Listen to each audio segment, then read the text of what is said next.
देखिए, आज लोकसभा के स्पीकर के साथ हमारा बैठक हुआ और एक चिट्ठी हम लोगों ने 14 तारीख को अध्यक्ष जी के पास जमा किया था। उसके आधार पे मुझे 15 तारीख को बुलाया गया था, लेकिन 15 तारीख को मुझे कलकत्ता में एनफोर्समेंट डायरेक्टोरेट ने बुलाया था। पूरा दिन सुबह 11 बजे से लेकर रात को 11 बजे तक मुझे इंटरोगेट किया गया, 11-12 घंटा।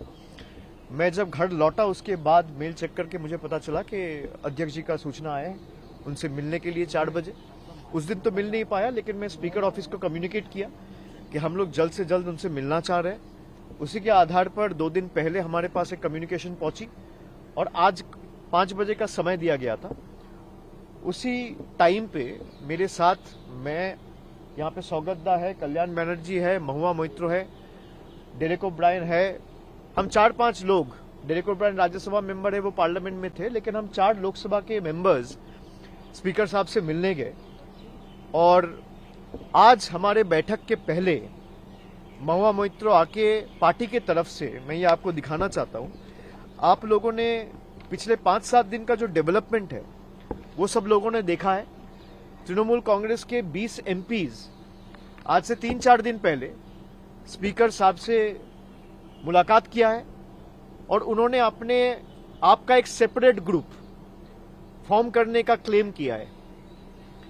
20 एमपीज का जो मैं मीडिया में देखा हूं या न्यूज पब्लिकेशंस में पढ़ा हूं, उसके हिसाब से 20 लोग जाके मिलके उनके पास ये दावा रखा है कि हमको अलग ग्रुप के हिसाब से ट्रीट किया जाए।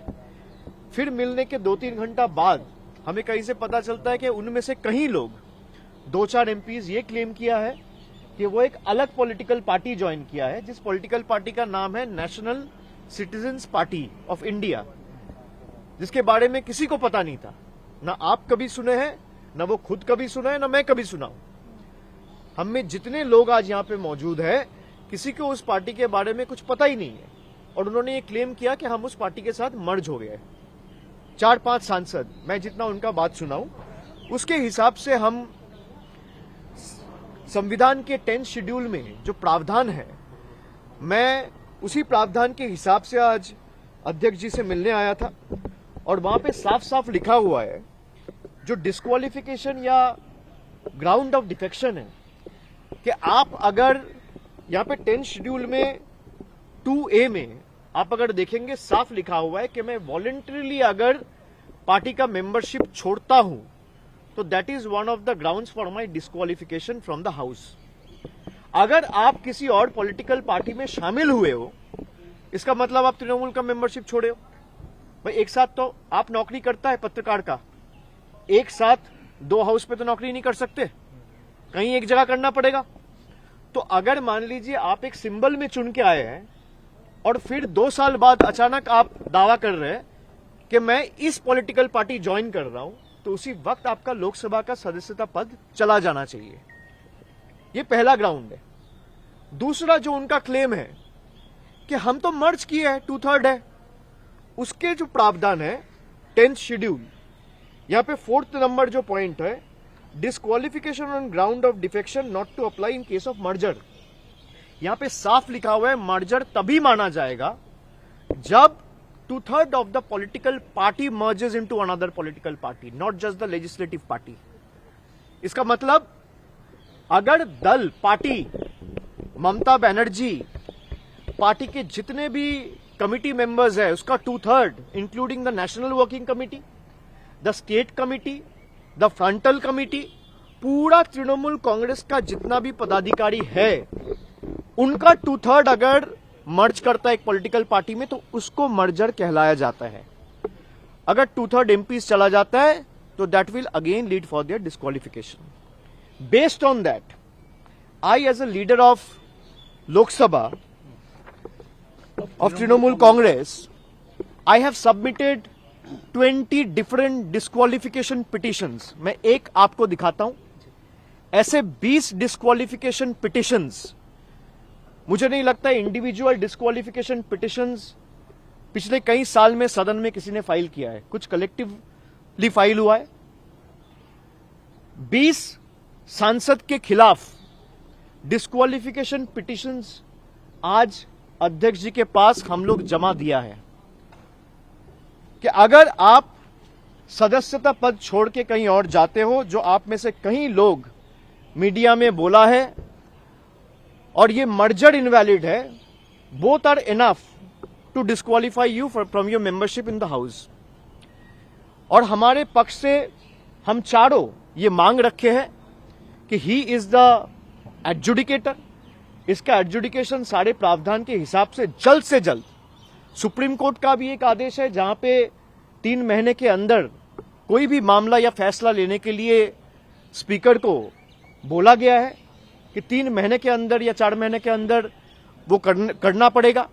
तो हम लोग ने सारा केस लॉज के जितने भी हमारे पास सुप्रीम कोर्ट के जजमेंट्स थे वो कल्याणदा भी लेके आए थे, और मैं भी अलग से 6-7 जजमेंट उनके सामने उनका टेबल में आज प्लेस किया हूं। जितने भी 10th शेड्यूल लेके जजमेंट है सब इनके खिलाफ है। जो ये सेपरेट ग्रुप वाली ये ग्रुप क्लेम कर रहा है कि हमारे सिटिंग अरेंजमेंट अलग हो, हमारे लिए चीजें अलग हो, हमको अलग ट्रीट किया जाए, हमारे में से किसी को लोकसभा लीडर चुना जाए, हमारे में से किसी को चीफ विप चुना जाए, हमारे में से किसी को डिप्टी लीडर चुना जाए, ये हो ही नहीं सकता। सबसे पहले आप डिस्क्वालीफाई होंगे। अगर इनमें थोड़ा भी इंटीग्रिटी है तो अपना पद छोड़ दे। पद छोड़ के लोकतांत्रिक तरीके से, भाई आपको तृणमूल से दिक्कत है, जो सांसद तृणमूल छोड़ के अभी एनसीपीआई में गया है वो तो यही कह रहा है कि हम पार्टी से खुश नहीं है। भाई तो अपना पद छोड़ दीजिए, कोई मना नहीं है, कोई रोक के नहीं रखा है।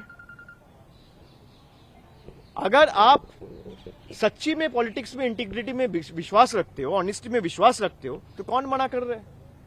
आप छोड़ दीजिए, चुनाव होगा, आप बीजेपी का टिकट में, एनसीपीआई का टिकट में, कांग्रेस का टिकट में, तृणमूल का टिकट में या सीपीएम का टिकट में लड़ा जाएगा।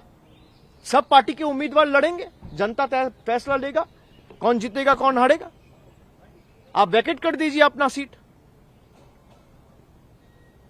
ये सब के साथ ये 20 लोग जिस तरीके से बेईमानी करके ये संविधान को एकदम डिसोबे करके, डिसरिस्पेक्ट करके, 10th शेड्यूल का धजिया उड़ा के, जिस तरीके से लोगों के मैंडेट के साथ खिलवाड़ करके उन्होंने अपना जमीर, अपना सम्मान और अपना ईमान बेचा है, बंगाल के जनता इनको कभी माफ नहीं करेंगे। इनके पास कई लोगों को अभी सेंट्रल सिक्योरिटी मिला है। जरा बोलिए, आप सेंट्रल सिक्योरिटी लेके अपने लोकसभा क्षेत्र में जाइए, कोई आदमी नहीं मिलेगा जो इनके साथ खड़े हैं। किसी को ईडी से बचना है, किसी को सीबीआई से बचना है, किसी को पैसा मिल रहा है, किसी को धमकाया जा रहा है। और जब मैं कह रहा हूं पैसा मिल रहा है, धमकाया जा रहा है, आई हैव कॉन्क्रीट प्रूफ। नहीं तो कोई भी सांसद अगर मेरा बात को उनको ऑफेंसिव लगे, they should file a case against me, I will prove it before the court of law what I have. किसी को डरा के, धमका के, खरीद के, करोड़ों रुपया का लालच दिखा के जनता ने जिन अपेक्षाओं के साथ जिसको चुना था, राजनीति में हार जीत होती रहती है, लेकिन मैं लड़ने के लिए तैयार नहीं हूं। मैं घर से निकलूंगा नहीं, मैं बीजेपी के साथ लड़ूंगा नहीं, इसलिए बीजेपी के साथ हाथ मिला रहा हूं, अपना जमीर बेच रहा हूं। जो इस तरीके का राजनीति में यकीन करता है, बंगाल में उनके लिए कोई जगह नहीं है। स्पीकर ने क्या आश्वासन दिया आप लोगों को? स्पीकर साहब से जब स्पीकर ने क्या आश्वासन दिया और सुप्रीम कोर्ट कब आप जाने? बिल्कुल लेवल प्लेइंग फील्ड नहीं है।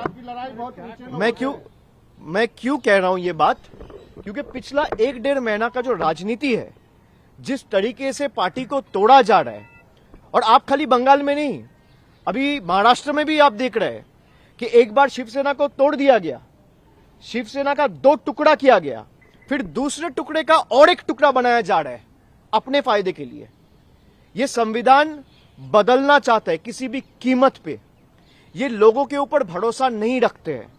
अगर लोगों के ऊपर भरोसा रखता तो 30 लाख लोगों को वोटर लिस्ट के बाहर रख के चुनाव नहीं किया जाता।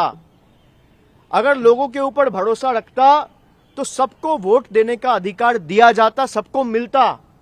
इनको पता है लोग अगर लोकतांत्रिक तरीके से वोट देगा तो बीजेपी कभी जीत के नहीं आ सकता। इसलिए चुनाव आयोग, एनफोर्समेंट डायरेक्टोरेट, सीबीआई, जितने भी एजेंसीज है, सबको इन लोगों ने इस्तेमाल करके लोगों का मैंडेट मैनिपुलेट करने का काम किया है। और लेवल प्लेइंग फील्ड का जब बात करें, आप 4 दिन 7 दिन से देखिए, मुझे 5 समन दिया गया। सीआईडी के पास मैं 3 बार गया, मैं ईडी के पास गया, मेरा घर में 2 बार रेड हुआ, ममता जी का घर में रेड हुआ, उनका सिक्योरिटी में छेड़खानी किया गया, हम लोग का सबका सिक्योरिटी विथड्रॉ कर लिया गया। हमें नहीं चाहिए इनके सिक्योरिटी।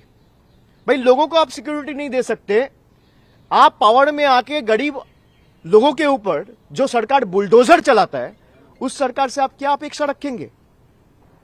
लेकिन हमने अपना केस स्पीकर साहब के सामने रखा है और अध्यक्ष जी को हमने ये अनुरोध किया है कि जल्द से जल्द इस पे आप कार्रवाई करें, दोनों पक्ष को सुने। क्योंकि आप अगर संविधान के हिसाब से जाएंगे या सुप्रीम कोर्ट के जो जजमेंट है वो साफ इनके खिलाफ जाता है। क्योंकि आइदर आप कह रहे हैं कि भाई मैं दूसरा पॉलिटिकल पार्टी में 2/3 बन के रहूंगा, मैं दूसरा पार्टी का मेंबरशिप बन के उस पार्टी में रहूंगा, तभी आपका मेंबरशिप चला जाएगा। ये साफ मेंशन किया है संविधान में। या तो संविधान गलत है या फिर आप गलत है, दोनों में कोई एक गलत तो होगा। मैं आपको सीधा दिखा दे रहा हूं 10th शेड्यूल, अगर आप कोई देखेंगे 10th शेड्यूल में पॉइंट नंबर 2AB और मर्जर में पॉइंट नंबर 4, ये दोनों अगर आप पढ़ेंगे तो दोनों इनके खिलाफ जाता है और दोनों हमारे पक्ष में है। आपको तृणमूल से दिक्कत है, हो ही सकता है, लगता है कि भाई बीजेपी आपका भी बहुत खास है, कोई दिक्कत नहीं, आप छोड़ दो तृणमूल का पद, आप एमपीशिप से रिजाइन दे दो, कोई मना नहीं कर रहे। चुनाव हो, फिर आप जरूरत पड़े तो बीजेपी का टिकट में जीत के आइए, फिर आप बैठिए यहाँ पे।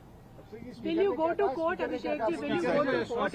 नहीं, वो that is a hypothetical question whether we go to the court और explore any legal remedies.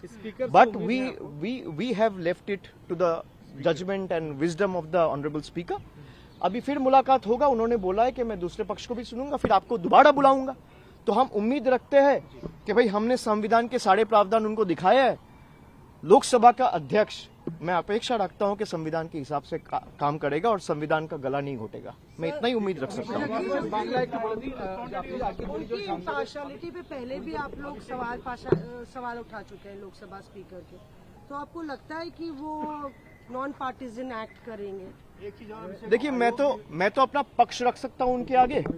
मैं अपना पक्ष रखा, मैंने ये डिस्क्वालिफिकेशन पिटीशन जो आपको दिखाया, ऐसे 20 पिटीशन उनको जमा दिया, ऐसे 20 पिटीशन उनको जमा दिया है। और इसमें सारे हमारे प्रेयर्स और इसमें सारे जजमेंट्स कोट करके एक एक पिटीशन 20-21 पेज का है। मीडिया रिपोर्ट से जो हमें पता चले वो सब अटैच करके हमने ये पिटीशन जमा दिया है। हम अपेक्षा रखता है कि संविधान के हिसाब से स्पीकर को चलना पड़ेगा। मैंने जैसे बोला, 500-600 पन्ने दिए आपने। Lok Sabha speaker is the custodian of the house, the speaker, the government of the day, everyone has to ensure that every citizen, especially the elected representatives, works and operates remaining within the ambit of law. संविधान में जो प्रावधान है उसे हिसाब से आपको चलना पड़ेगा। अब बाकी लोग देखेंगे। अभिषेक जी, जो ये 20 MPs हैं, ये कह रहे हैं हम TMC हैं। जी, and I have signed the petition myself. As a leader of Trinamool in Lok Sabha, I have signed and moved those disqualification petitions and submitted before the Honorable Speaker today itself. वो 20 petition अलग से जमा दे चुका हूँ मैं। लेकिन ये बांग्ला की TMC के बांग्ला को बोलने दो, हमारे पास मेजॉरिटी है रियल TMC। आपका क्या कहना है इसमें, क्योंकि असली नकली को लेकर बहुत सारी चर्चा हो रही है? नहीं, मैं कुछ कह सकता हूँ वो गलत हो सकता है, वो कुछ कह सकते हैं वो सही हो सकता है, गलत हो सकता है। ये गलत नहीं होगा, ये गलत नहीं होगा। यहाँ पे लिखा है भाई मर्ज तभी होगा जब 2/3 पॉलिटिकल पार्टी मर्ज होगा। 2/3 पॉलिटिकल पार्टी मर्ज कहाँ हुआ? 20 MP गया है ना, 20 MP गया है। अब किस लिए गया है, क्यों गया है, वो वही बता सकता है।